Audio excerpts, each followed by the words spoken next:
Hello student, welcome to my class দিবিয়াস ক্লাসরুমে তোমাদেরকে অনেক অনেক স্বাগত জানাই। আশা করি তোমরা সবাই খুব ভালো আছো। তো আগের কয়েকটি ক্লাসে আমি সপ্তম অধ্যায় থেকে নানান যে বিষয়গুলি সেই সম্পর্কে আলোচনা করেছিলাম। তো আজকে আমি এই অধ্যায় থেকেই আলোচনা করব সুলতানি ও মুঘল যুগের যে শিল্পকলা সেই শিল্পকলা সম্পর্কে। তো ভারতের ইতিহাসের এই যে সুলতানি ও মুঘল যুগ, এই সুলতানি ও মুঘল যুগ কিন্তু কেবল যে যুদ্ধ বা শাসন তার জন্যই গুরুত্বপূর্ণ ছিল তা কিন্তু নয়। তো এই সময় কিন্তু নানান শিল্প, সাহিত্য, সঙ্গীত, সংস্কৃতি এ সমস্ত জিনিস কিন্তু গড়ে উঠেছিল। তো আজকের ক্লাসে আমরা এই সম্পর্কে আলোচনা করব।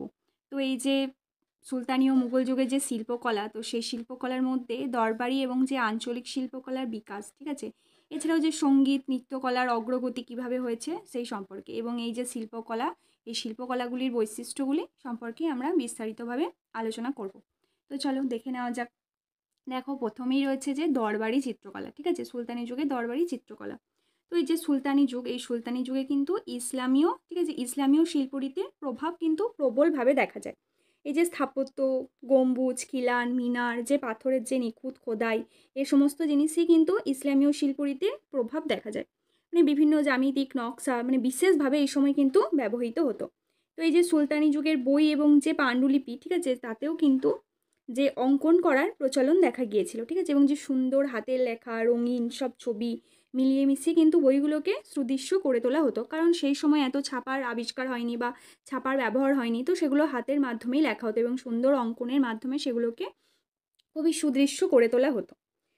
তো এইরকমই কয়েকটি বইয়ের উদাহরণ দেখো, কল্পসূত্র, কালচক্র কথা ইত্যাদি কিন্তু বইয়ে আমরা এই ধরনের দৃশ্য দেখতে পাই, বা হাতের লেখা বা ছবির ব্যবহার কিন্তু আমরা দেখতে পাই, যেগুলো সবই কিন্তু ছিল মানুষের হাতের লেখা, ঠিক আছে। আর দরবার কিন্তু ছিল মানে সাংস্কৃতিক বিকাশের অন্যতম কেন্দ্র। সে সময় কিন্তু রাজ দরবারের মানে শিল্পী মানুষদের মানে বহুলাংশে কদর করা হতো। তো এরপর আসছে দেখো মুঘল যুগে দরবারি চিত্রকলা। তো এই মুঘল যুগেও কিন্তু চিত্রকলার বিকাশে নতুন দিগন্ত উন্মোচিত হয়েছিল সুলতানি যুগের মতোই। তো বিভিন্ন বইয়েতে, ঠিক আছে, যে আকার বা যে অলঙ্করণের প্রথা কিন্তু সম্রাট যে বাবর ছিলেন তার সময়েই দেখা যায়। তো এই ব্যাপারে কিন্তু হুমায়ুনও যথেষ্ট মানে হুমায়ুনেরও কিন্তু যথেষ্ট উৎসাহ ছিল।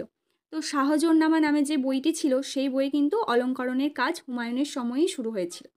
এরপর কিন্তু সম্রাট আকবরও মানে ইরান এবং ভারতের যে শ্রেষ্ঠ শিল্পী সেই শিল্পীদের মিলিয়ে কিন্তু সেই শিল্পীদের দিয়ে কিন্তু এক নতুন ধারার শিল্পরীতির প্রচলন কিন্তু তিনি করেছিলেন, ঠিক আছে। তো তাকে কিন্তু মুঘল যুগে মিনিয়েচার বলা হয়, ঠিক আছে, মানে আকার মানে প্রচলন করেছিলেন, তো সেটাকে কিন্তু মিনিয়েচার বলা হয়, এবং বাংলায় বলা হয় যে অনুচিত্র, ঠিক আছে, অনুচিত্র বলা হয়। তো এছাড়া কি সোনার রং এবং অন্যান্য রঙেরও কিন্তু ব্যবহার বইতে করা হতো। তাতে কি হতো, তাতে জল জল করতো পৃষ্ঠাগুলি, আর চারপাশের যে লেখাগুলো সেটাই নানা রকম অলঙ্করণ কিন্তু করা হতো, যাতে দেখতে খুবই সুন্দর লাগে, ঠিক আছে।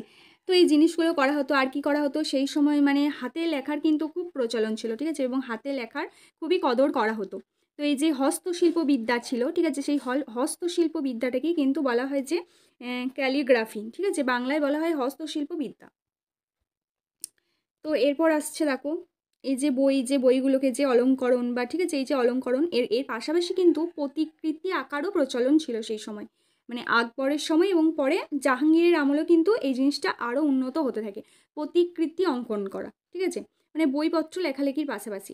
তো এই সময় ইউরোপের যে শিল্পরীতি সেই শিল্পরীতির ছাপ কিন্তু মুঘল চিত্রশিল্পে অনেকখানি পড়েছিল, মানে ইউরোপীয় শিল্পরীতি কিন্তু প্রভাব পড়েছিল, ঠিক আছে। তো এই ছবিতে কি থাকতো, মানে এই ছবির যে মানে বাস্তবতা, ঠিক আছে, সেটাকে প্রচণ্ড প্রকৃতিবাদ করা হয়। মানে ছবিটা দেখলে মানে মনে হতো যে না, এটা কোনো মানে সামনেই দৃশ্যটা আমার সামনেই আছে, মানে এতটাই বাস্তবায়িত করা হতো। তো এর ছাপ আর কি স্পষ্ট হতে থাকে। তো ভারতের যে উদ্ভিদ প্রাণী এই সমস্তই কিন্তু ছবির বিষয়বস্তু হয়ে উঠেছিল। মানে তাদের ছবিতে কিন্তু ভারতের যে প্রাকৃতিক বিষয়, ঠিক আছে, উদ্ভিদ প্রাণী এই সমস্ত ছবিগুলি কিন্তু এই সমস্ত দৃশ্যই কিন্তু ছবির মূল বিষয়বস্তু হয়ে উঠেছিল, ঠিক আছে। তো এরপর আসছে দেখো পাদ শাহনামা, ঠিক আছে, পাদ শাহনামা গ্রন্থের অলঙ্করণ কিন্তু এই সময় করা হচ্ছিল, আর এইটা কিন্তু একটা খুব বিখ্যাত কাজ, মানে এই অলঙ্করণটা। তো এরপর খুব একটা কি মুঘল চিত্রকলার উন্নতি খুব একটা দেখা যায়নি, ঠিক আছে, মানে শাহজাহানের পর কি মুঘল শিল্পের উন্নতি খুব একটা বড় দেখা যায়নি। তো সম্রাট ঔরঙ্গজেবের সময়ও কিন্তু যে দরবারি শিল্পীদের কি খুব একটা কদর দেখা যায়নি, বা এরপর কি হয় আস্তে আস্তে মুঘল মানে শিল্পকলা মানে মানে খুবই থেমে যায় আর কি। মানে খুব একটা উন্নতি এরপর হয় না মুঘল শিল্পকলা। তো আকবরের দরবারে একজন মন্ত্রী ছিলেন যার নাম হলো আবুল ফজল। তো এই আবুল ফজলও কিন্তু চিত্রশিল্পের অনুরাগী ছিলেন। তো তিনি তার লেখা মানে আইনি আকবরী বইতে সম্রাটের যে চিত্রশিল্পের প্রতি অনুরাগ সেটা কিন্তু তিনি বলে গেছেন। এবং এই যে আবুল ফজল কিন্তু মানে মনে করা হয় যে আবুল ফজল সাদা এবং যে কালো রং, ঠিক আছে, সাদা এবং কালো যে সব রঙের উৎস, এই কথাটা তিনি বলেছিলেন এবং এই কথাটা তিনি প্রমাণ করার চেষ্টা কিন্তু করেছিলেন। তো দেখো এরপর আসছে আঞ্চলিক শিল্পকলা, ঠিক আছে, আঞ্চলিক শিল্পকলা। তো মুঘল দরবারের পাশাপাশি কিন্তু ভারতের যে বিভিন্ন অঞ্চল সেই অঞ্চলে মানে আঞ্চলিক অঞ্চল, সেই আঞ্চলিক অঞ্চলেও কিন্তু চিত্রকলার নিজস্ব ধারা বা বিকাশ কিন্তু যথেষ্ট লাভ করেছিল। যেমন দেখো দাক্ষিণাত্যের বিজাপুর, ঠিক আছে, দাক্ষিণাত্যের বিজাপুরের সুলতান ছিলেন দ্বিতীয় ইব্রাহিম আদিল শাহ। তো তিনিও কিন্তু চিত্রশিল্পের অনুরাগী ছিলেন। তো পৌরাণিক নানা দৃশ্য এবং বিষয় কিন্তু এই ছবির মূল কেন্দ্র ছিল, মানে পৌরাণিক ছবির নানা দৃশ্যকে মূল কেন্দ্র করা হয়েছিল। ছবির মানে বিষয়বস্তু হিসেবে রাধা কৃষ্ণের খুব ব্যবহার কিন্তু লক্ষ্য করা যায়, মানে ছবির মূল বিষয়বস্তু হিসেবে। তোমরা হয়তো দেখতে পাচ্ছ বইয়েতে, তোমাদের বইয়ে দেখো একটা ছবি দেওয়া আছে, তো ওই ছবিতে কিন্তু রাধাকৃষ্ণের ছবি আমরা দেখতে পাচ্ছি। তো এই রাধাকৃষ্ণের ছবি কিন্তু ছিল মূল বিষয়বস্তু, ঠিক আছে। খুব মানে এই রাধাকৃষ্ণের ছবিরই ব্যবহার কিন্তু খুব মানে বহুলাংশে লক্ষ্য করা যায়। এছাড়াও কি পাহাড়ি অঞ্চলে নানান চিত্র দেখা যায়। তো এই কাশ্মীর, কাঁকড়া, ঠিক আছে, এই সমস্ত এলাকাতে মানে প্রভৃতি অঞ্চলেই কিন্তু এই শিল্পরীতির বিকাশ বেশি দেখা যায়। দেখো এরপর আসছে কি সঙ্গীত ও নৃত্য, ঠিক আছে, সঙ্গীত ও নৃত্য। তো সুলতানি যুগ ও যে মুঘল যুগ, ঠিক আছে, এই যুগে কিন্তু সঙ্গীত ও নৃত্য কিন্তু রাজদরবারে অপরিহার্য অঙ্গ ছিল। মানে চিত্রকলার পাশাপাশি সঙ্গীত আর নৃত্যও কিন্তু বহুলাংশে প্রচলিত ছিল। তো সুলতানি যুগে যে পারসিক সঙ্গীতের ধারা তার প্রভাবের সাথে সাথে কিন্তু ভারতের যে ধারা সঙ্গীতের সেই ধারা কিন্তু মিলে একটি নতুন ধারা কিন্তু তৈরি হয়েছিল। তো সঙ্গীতের বিষয়ে লেখা বইও কিন্তু অনেক সময় রাজা ও সুলতানদেরকে উৎসর্গ করা হতো, মানে কোনো রাজা বা সুলতানকে উদ্দেশ্য করে কোনো সঙ্গীত রচনা হতো এবং সেই সঙ্গীতটি সেই রাজাকে উদ্দেশ্য করে গাওয়া হতো। তো মুঘল সম্রাটের মধ্যে সেরা সঙ্গীত শিল্পী ছিলেন কে? আকবর, ঠিক আছে। তো তার দরবারে তার দরবারে আর কি গুণীজনদের পাশাপাশি কিন্তু সঙ্গীত শিল্পীরাও যথেষ্ট পরিমাণে সম্মানিত হতেন।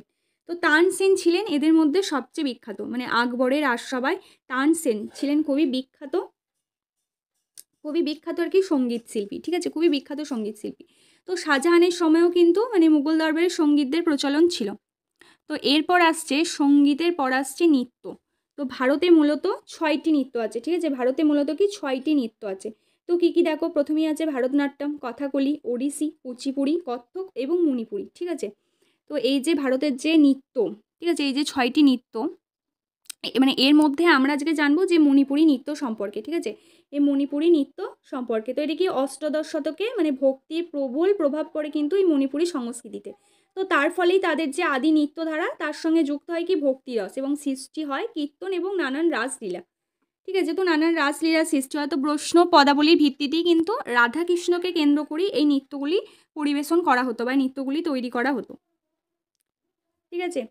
তো মণিপুরের যে মহারাজা ছিলেন, ঠিক আছে, মানে ভাগ্যচন্দ্র, এই ভাগ্যচন্দ্রের হাতেই কিন্তু এই মণিপুরি রাসলীলার বিকাশ লাভ করেছিল। তো এই ছিল আজকের আলোচ্য বিষয়, সুলতানি ও মুঘল যুগের শিল্পকলা, ঠিক আছে। তো এই সুলতানি এবং মুঘল যুগের উজ্জ্বল দিকগুলি নিয়ে আজ আমরা এই ক্লাসটিতে আলোচনা করলাম। তো আশা করি ভিডিওটি তোমাদের ভালো লেগেছে। তো অবশ্যই কিন্তু একটা লাইক এবং শেয়ার করতে একদমই ভুলো না, চ্যানেলটাকে সাবস্ক্রাইব করে দিও যাতে এরকমই আরও শিক্ষামূলক ভিডিও তোমরা পেতে পারো, ঠিক আছে। তো তোমরা অবশ্যই ভিডিওটি অনেক অনেক শেয়ার করো, আর তোমরা যাতে এরকম ভিডিও পেতে পারো তো অবশ্যই চ্যানেলটিকে সাবস্ক্রাইব করো, তো সবার আগে নোটিফিকেশান তোমাদের কাছেই যাবে। তো ধন্যবাদ সবাইকে, দেখা হবে পরের একটি ক্লাসে।